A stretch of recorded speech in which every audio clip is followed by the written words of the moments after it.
The city was alive with noise, car horns blaring, neon lights flickering, footsteps echoing against wet pavement.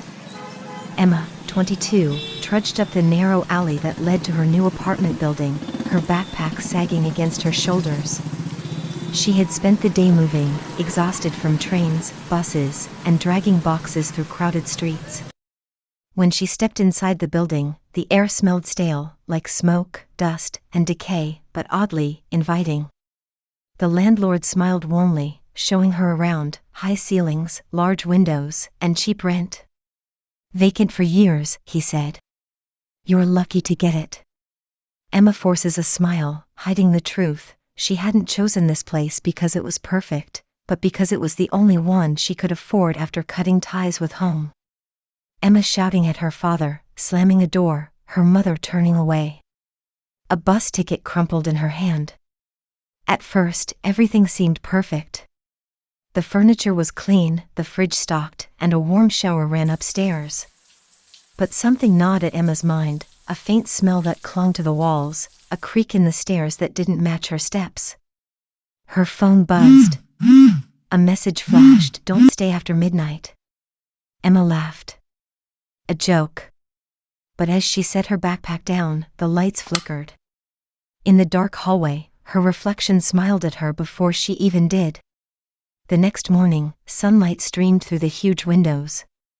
Emma unpacked boxes, trying to convince herself she was imagining things. The apartment should have felt empty, but it didn't. Doors creaked open by themselves, a rug seemed to shift slightly when she looked away. Objects she swore she'd left in one spot were subtly moved. She tried to shrug it off, maybe she was tired, but every mirror reflected her unease differently. Her neighbor, a woman with tired eyes, stopped her in the hallway. "This apartment, it's not just empty," she warned. "It remembers the people who live here, and it keeps them." Emma smiled nervously. "Sounds spooky," she said. "I'll be fine." But as she stepped inside, a shadow flitted across the floor, a shape that shouldn't exist. Her heart skipped. That evening, the apartment felt heavier. The air smelled metallic, like fear itself. Emma cooked dinner, but each time she turned, she thought she saw a figure standing in the corner. Footsteps echoed upstairs, though she lived alone. Doors groaned and locked behind her. Her reflection moved wrong. Once, she waved and the reflection hesitated before waving back at the same time. A loud bang made her jump. Something in the apartment was testing her. Then whispers, faint at first, slithered around her. Whispers, "Why do you stay? Why do you stay?" When Emma finds the previous tenant's diary, she sees echoes of her own desperation, someone else who tried to escape, who thought the apartment was salvation. "I came here to start over.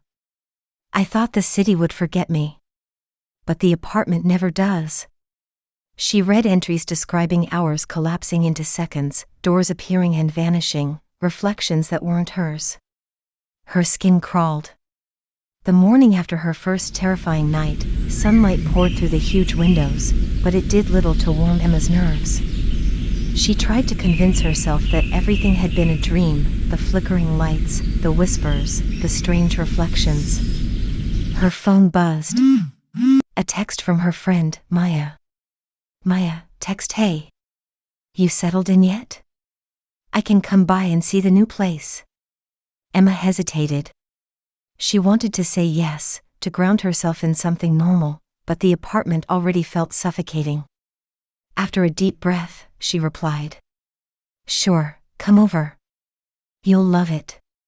When Maya arrived, her cheerful voice echoed through the hallway. She carried coffee and a box of snacks, oblivious to the faint metallic tang lingering in the air. Emma greeted her at the door, trying to mask the fatigue under a smile.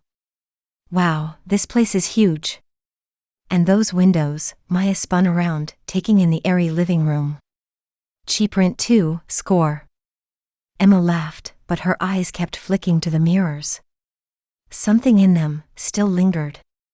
As they sat on the couch, Emma decided to share what happened the first night. At first, she hesitated, thinking it sounded insane. But Maya's patient gaze gave her courage. I know this is going to sound crazy, Emma whispered, but last night, things happened.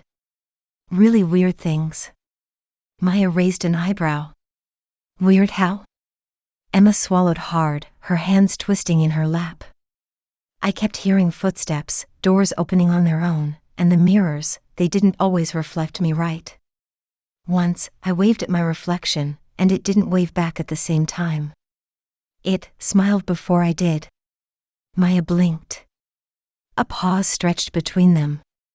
Okay, that is weird, she said slowly, trying not to laugh. Maybe stress? Moving is exhausting. Emma shook her head, frustrated. No, it's more than that. I found a diary from the last tenant, she wrote about the same things. And I think something in this apartment doesn't want people to leave. Maya leaned back, frowning, trying to hide the unease creeping into her chest. All right, that is creepy. But let's be honest, Emma, mirrors moving on their own. That's probably just shadows, or your mind playing tricks. Emma wanted to believe her, but the apartment's walls seemed to hum quietly, almost listening. A rug shifted subtly beneath her feet, something she swore wasn't there before. She clenched her jaw. They tried to distract themselves with snacks and coffee, but even in daylight, the mirrors reflected slightly off, small delays, faint grins when Emma blinked, and shadows stretching too long across the corners of the room. Maya noticed too, now that she looked closer, but shrugged it off nervously. Maybe I just need sleep, Emma muttered, rubbing her eyes. I can show you tomorrow. I mean, I don't want to freak you out. Maya laughed, but a little too sharply. You're freaking me out already. But hey, maybe we'll solve the mystery together, huh? The rest of the day passed, but every laugh and joke carried a subtle tension. Emma kept glancing at her reflection. And in the corner, a shadow lingered, watching her carefully. Something was waiting, patient, eternal. Nights became unbearable. Emma could no longer tell where reality ended and the apartment began. A hallway stretched impossibly long when she walked down it. Reflections sometimes lagged, tilting their head too slowly, or grinning after she didn't. Objects shifted slightly every day, books, rugs, even the fridge contents. The whispers grew louder, almost coherent. Whispers, you can't leave, the last tenant never did. Desperate, Emma tried to leave. She grabbed her backpack and rushed to the front door. The handle twisted uselessly in her palm. Panic surged as the lights flickered violently. Shadows stretched unnaturally across the walls. She backed away. Her reflection grinned. Something about it wasn't her. Emma stumbled across the living room to a corner she'd never noticed before. Beneath the carpet, a trapdoor stared up at her. Cold under her fingers, it resisted at first, then lifted. Below, hundreds of tiny mirrors lined the walls, each reflecting a frozen, terrified face. Faces of people who had lived here, trapped forever. At the center, a large, dark mirror almost absorbed the dim light. Her reflection stared back, mouth open in a silent scream. Then the whispers became clear. Whispers, the last tenant is still here, waiting. Emma's heart raced. Her reflection moved independently, twisting and grinning. She swung a lamp at it, the glass exploded into shards, but the reflection didn't break. The shards hovered midair, trembling, then reformed perfectly. From the mirror stepped her double. Same clothes, same hair, same scar, but the eyes were wrong, too bright, too calm, too knowing. I'm Emma, it said, voice soft but icy. The real one. You're the echo, the thing the apartment made while it digested her. Flashes hit her, the apartment felt familiar, as if she had already been here. Every exhausted step from her long day replayed in memory, borrowed from someone else. The double advanced. She fought. Screamed until the mirrors took her voice. Now it's your turn. Emma lunged, hands passing through her double like smoke. The apartment pulsed violently, walls rippling like water. Fingers sank into her chest, not painful, but cold, final. She felt herself thinning, fading. Her last sight, the double smoothing her hair, practicing a perfect smile, walking toward the front door. Morning. The landlord unlocked the door for a new showing. The apartment looked pristine. A young woman, Emma, or what looked like her, smiled brightly. Hi. I just moved in yesterday. It's perfect. She glanced at a corner mirror.